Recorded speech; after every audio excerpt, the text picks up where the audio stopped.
Mahilig ba kayo kumain ng bawang? Okay? Favorite nyo ba ang bawang? Alam nyo, ang garlic pwede siyang hilaw. Maganda ba siya luto? Maganda ba siya sunog? Tuturo ko sa inyo. Ang garlic kasi, kahit sa lumang panahon, ginagamit na yan. Traditional medicine, effective yan even before. So, pero, hindi lahat ng tao pwede kumain ng bawang. Merong tao pwedeng kumain nito para sa high blood, sa cholesterol, pampaluwag ng mga ugat. Tingnan muna natin yung pros and cons. Doon muna tayo sa benefits, di ba? Tulad na sinabi ko, maraming style na pagkain ng garlic. Yung iba, kinakain hilaw. Okay? Kung hilaw, depende yan. Pwede mo lagay sa lumpia, pwede mo lagay sa sausawan kung hilaw, salad, o may mga luto. Yung iba, parang may inumin pa. May garlic with turmeric, garlic with lemon, iba't ibang style. Hinahalo nila. Pag hilaw kasi, matapang yung amoy. Okay? Very strong, matapang. Meron kasing magandang component ang bawang, ang garlic. Ang secret niya nandito sa allicin, A-L-L-I-C-I-N. Yung allicin na yan ang pinaka good component niya na pampalakas ng immune system, pwede sa puso, pwede sa blood pressure. Sa diabetes, hindi pa ganun kaganda yung pag-aaral, pero may ilang pag-aaral medyo okay din.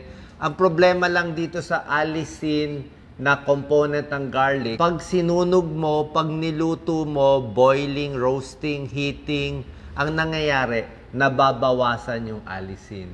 Pag sinunog mo pa yung bawang, di ba sa mani, mahilig tayo sa sunog na bawang, halos nawawala na yung benefits niya. So, pag hilaw, makukuha mo yung benefits. Ang problema lang naman, pag sobrang hilaw, makukuha mo rin yung side effects. O, tingnan natin. Yan, ang bawang. Yan, ito isang buo, one bulb. Ito, butil lang. Okay? Dito sa mga pag-aaral natin, papakita ko, merong 1 hanggang 2 butil. May ilang pag-aaral, 4 na butil in a day.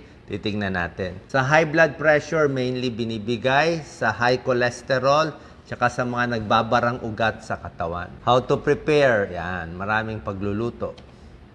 Number 1, meron siyang medicinal properties. Ginagamit na to 2,000 years ago.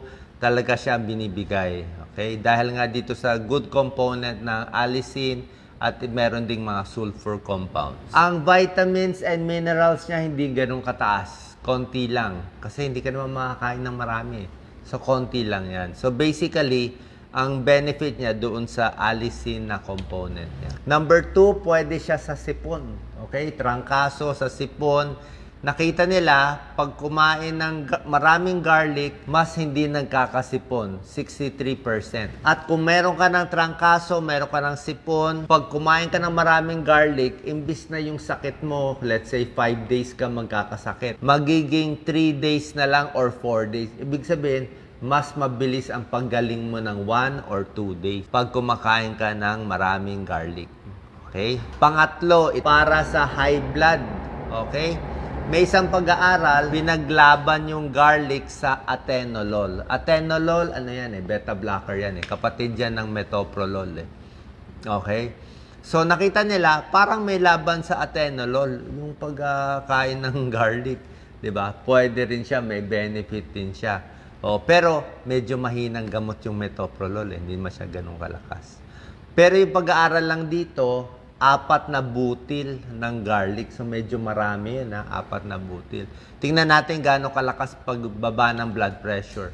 Doon sa ilang pag-aaral, yung systolic, yung unang number, mga 7 points na babawasan niya. Yung diastolic, mga 4 points. So, konti lang. -7, -4. So, ang mangyayari dyan, konti lang nababawas. Kailangan mo pa rin uminom ng gamot para doon sa high blood. Kasi kung ito lang aasahan natin, konti lang mababawas niya. Kung 140/90 ka lang, pwede na yan. Number 4, mababawasan ang cholesterol mo. Okay? Yung total cholesterol and yung bad cholesterol, mababawasan. 10 to 15%. Diba? So, blood pressure nabababa, cholesterol nabababa. So, maganda sa puso.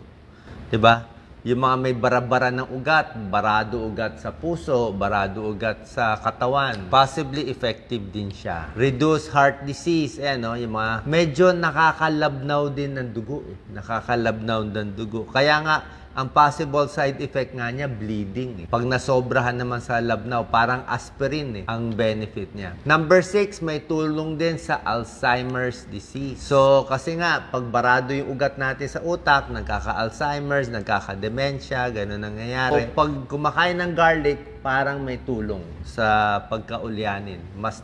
Mas hindi nagkakasakit sa utak. Sa diabetes, iba-iba yung pag-aaral. May konti na may benefit, may konti na walang benefit. Pero at least hindi siya nakakasama sa diabetes. Number 8, sa mga atleta. Pwede sa mga athlete to. Nakita nila pag kumakain ng garlic, parang mas hindi napapagod, mas nakakatakbo ng malayo, pati sa mga nagbibisikleta. Ginagamit to 2,000 years ago sa ancient Greece. Meron din pag-aaral sa garlic na na-detox. Okay? Yung mga tao na na-expose sa chemical, like ito, car battery plant, di ba? Yung mga sa battery, masama yun. May lead yun eh. So, yung masamang epekto ng lead, nakokontra ng garlic. Ayan. Other diseases na pinag-aaralan kung may tulong o wala, fatty liver. Fatty liver, tinitingnan nila baka makatulong. Sa mga may regla, endometriosis, masakit ang puson. Serious gum infection, mga gingivitis, minumumog, possible pa lang to. Ito mga pinag-aaralan pa lang. Pero ang problema nga, dahil ang ganda nga ng benefits ng garlic, although syempre hindi pa rin ganun kataas ang benefits niya, may tulong, kailangan nyo pa rin mo uminom ng gamot sa high blood kasi konti lang binababa nun. Sa cholesterol, 10 to 15% naman binababa. Ang problema lang nga, pag hilaw at marami kakainin mong garlic, merong serious side effect. Yan. Anong serious side effect? Bad breath, body odor, okay lang siguro kung bad breath. Allergy, meron din. Pwede magdugo. Pwede mag-bleeding. Okay? Kasi nga, pinapalabnaw niya yung dugo Pag naka-aspirin ka pa, pwede magdugo sa katawan. Pwede magdugo yung ulcer. Pwede ka mag-heartburn. Pwede sumakit sikmura. Sa buntis at sa bata, hindi rin pwede masyado marami. Yung garlic, yung iba, pinapahid. Minsan, nasusunog yung balat. Liver damage, not sure pa rin yan. So, mga buntis, mga bata, pwede makumain pero konti lang, 1 o 2 butil. Siguro mas luto, mas safe sa kanila. So, yan ang mga precautions natin. Yung mga ooperahan. Bago operahan, 2 weeks before, tinatanggal yung aspirin. Pati yung garlic, binabawasan din. Yan. Maraming luto ng garlic. Maraming luto. Pwede nyo gawin. Ito, mas hilaw ang gawa nito. Diba? Konting luto. So, ang recommended do sa mga studies, yung iba mararami. Pero, yung iba, 1 o 2 butil. Ganito lang po 1 o 2 butil a day, mukhang may benefit na. Hindi kailangan isang buo. Pag hilaw, mas malakas yung benefit, kaya lang may side effect. Baka hindi kaya ng sikmura nyo. Diba? Pwede nyo ihalo sa pagkain. Pero kung gusto nyo, luto-lutuin, konti lang, lightly cook, para meron pa siyang nung benefits nung alisin. Kasi pag sinunog mo, hindi na maganda. Isa pa, pag sa Pilipinas, maliit yung bawang natin. Yung mga pag-aaral, malalaki yung bawang natin. So, malalaki yung bawang nila. So, baka yung butil nila mas malaki. Okay? Doon sa pag-aaral sa high blood, 4 cloves 4 na butil. Pero mga 1 to 2 lang ang medyo safe para sa inyo. Pero syempre, sa mga sakit ng high blood, diabetes, high cholesterol, papacheck pa rin tayo sa inyong doktor. Sana nakalinaw po tong video. Salamat po.